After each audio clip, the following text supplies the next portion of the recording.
你啊？點啊？有冇聽到啲咩動靜啊？乜都冇啊！而家已經咁夜啦，狗都瞓晒，我哋咪靜到咩咁？如果300公尺之內有腳步聲，我都可以聽得好清楚。但係而家咩聲都冇。你好攰啊？好眼瞓啊！照計呢個時候，邊華應該嚟啦。就算嚟啊，亦都唔一定係今晚啦，或者遲1-2日嚟啦。我點都唔可以瞓嘅。如果瞓着咗，佢又嚟到，咁我唔知。哎呀，咁你喺度等啊，我唔等啊。好啦，你翻入瞓。就算等到天光，我都要等你。再睇啦。希望基娜唔好令我失望。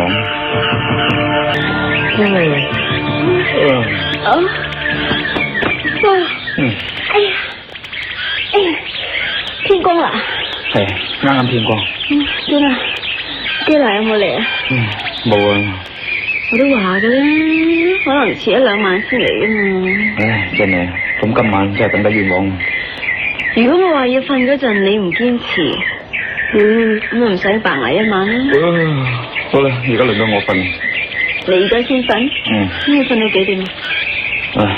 我都唔知，我要唞足精神，今晚再等。唔係啊，今晚唔好咁笨啊，拍埋張凳都可以變成張床。我瞓喺鋪面，有咩動靜我咪馬上可以應付。係啦，呢啲係今晚嘅事，今晚先算啦。我起身俾你瞓啦。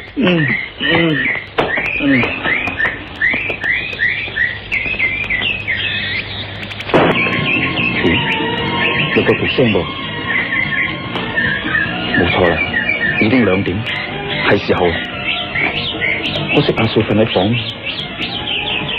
算啦，都冇謂嘈醒佢。係基娜拍門緊啦！真衰，唔知有冇嚇醒基娜先㗎？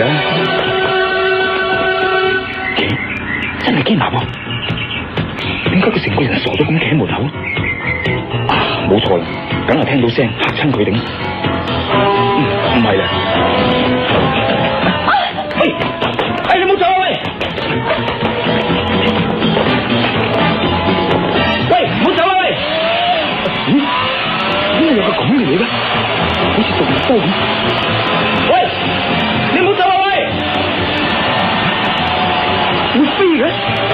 喂，你走！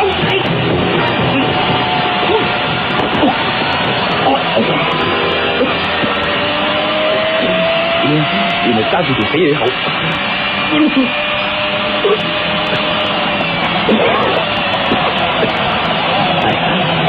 唔得，嗰啲熱氣戶口正面咁樣噴過嚟，根本就冇法子開聲。呢個咁嘅神嘢真係犀利啊！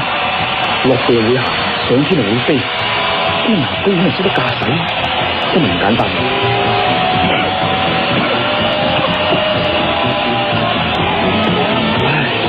嗰啲廢氣不停咁樣噴過嚟，真係難捱。除此之外，再冇邊度可以掹得住嘅喎，一放手就跌落去，一定粉身碎骨。唔係啦，幾大係幾大，睇你究竟要飛去邊度先得。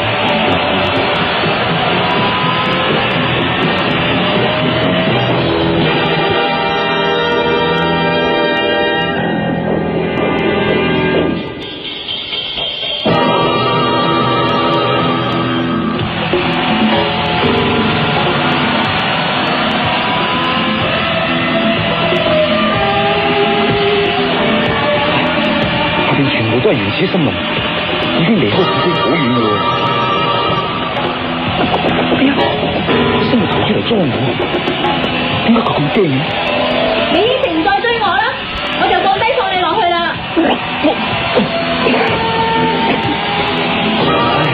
根本就冇法子可以開聲。我知道，嗰啲熱氣噴到你唔開得聲噶啦。嗱，你用態度表示啊，我哋應承人岌頭啊。係名頭啦，點會岌頭得㗎？我哋唔應承噶，我唔放你落去噶，你最終都會跌死噶。名頭，死人都名頭。我唔想你死，但係我唔能夠冒險俾你跟住我噶。你到底係咩人？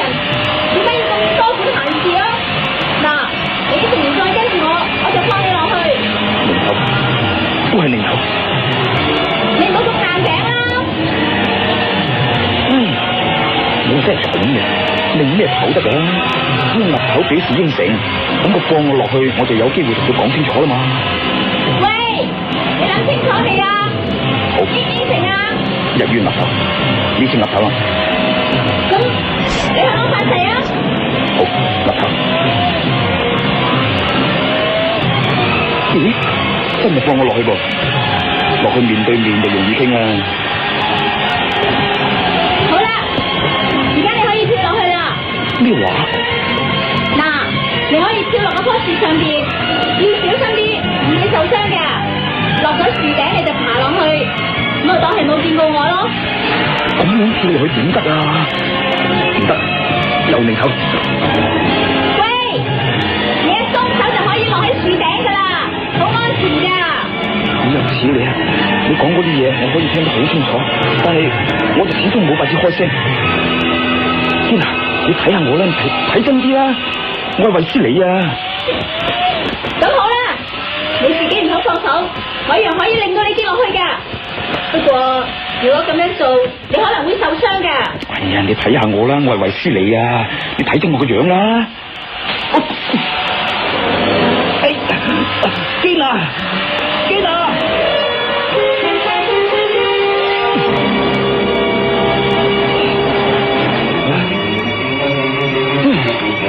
似又似你，咁就影都冇咗，真係估唔到，原來佢有架咁嘅飛行車，唔怪得用蜜蜂探路嘅方法都冇作用啦。而家咁弊啦，我都唔見咗我，一定好擔心。但係都估唔到，我而家會喺原始森林嗰度。唉，喺原始森林最安全嘅辦法咧，就喺樹上過夜，唯有喺度等天光起。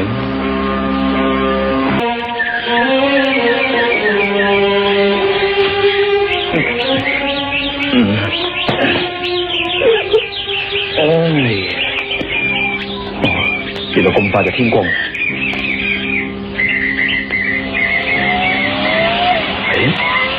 飛行車，天啊，翻嚟搵我，冇錯啦，一定係我跌咗落嚟，大叫一聲，佢先想起係我，係中國人，又知道佢個名嘅，除咗我仲有邊個得㗎？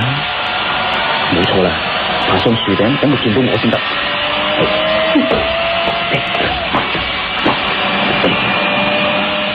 啊！真係翻轉頭揾我㗎！喂，基娜，我係衛斯理啊！基娜，咦？打手勢，我明白啦。佢喺前邊降落，我落去同佢見面。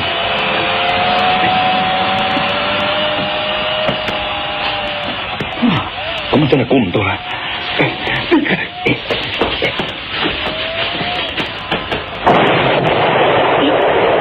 發生咩事啊？飛行車爆炸？咁堅啊！按住，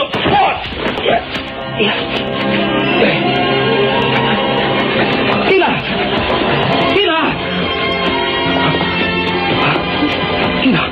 點解會咁噶？點解會喺降落嘅時候呢個嘢會失事嘅？堅啊！你唔使心急噶，飛行車爆炸拋咗你出嚟，你可能受到震盪。你覺得點啊？伸隻手指指住前邊係咩意思呢？係唔係話你一直住喺嗰度啊？啊！我記得啦，嗰度係西南方。堅啊，你放心，我想辦法搵人嚟救你，你一定會冇事嘅。堅啊！堅啊！堅啊！咁快就死咗？唔得，你唔會死得㗎，你唔可以死嘅。好，等我同佢做人工呼吸。唉，咁而家點？基娜死咗，呢個飛行車嘅殘骸有咩可以利用嘅呢？撳過咁多掣都冇反應，後半橛炸爛咗啫，前半橛嘅損壞程度唔係好嚴重，照計就唔會話所有嘅儀器都失靈啩。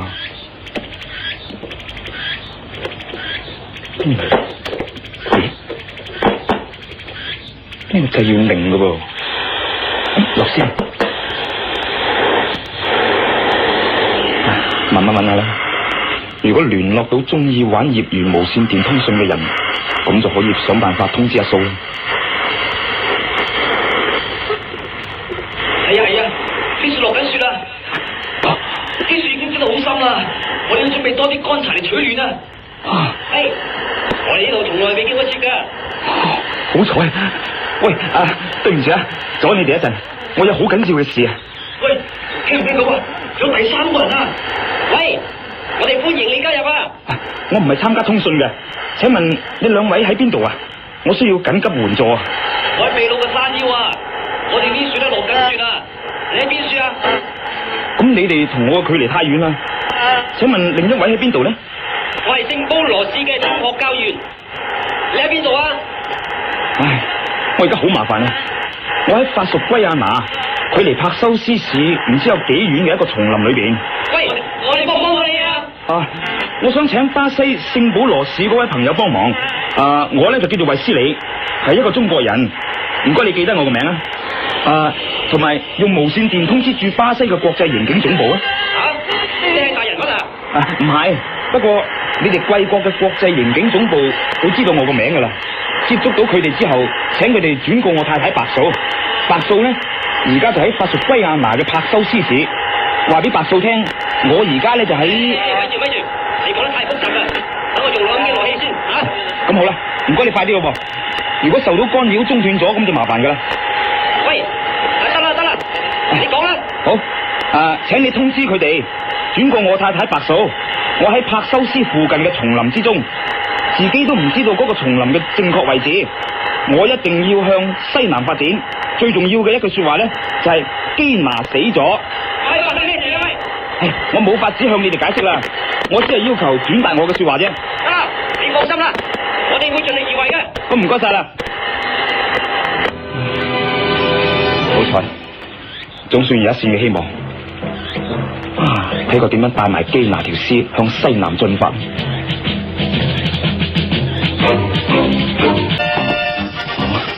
前邊係一座山，喺平地就可以向正西南行啫。高山擋路，咁點算呢？嗰艘太空船會唔會喺嗰座山嗰度呢？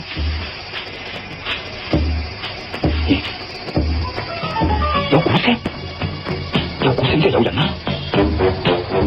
所有萬方之城嘅土人都係用鼓聲作為通訊語言嘅。如果唔明佢哋嘅意思，盲中中咁樣埋去，豈不是好危險？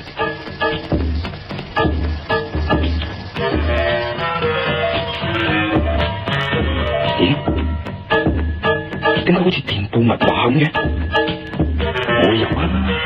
就算係最普通嘅摩斯密碼，喺呢個地方啲土人都唔識用啦。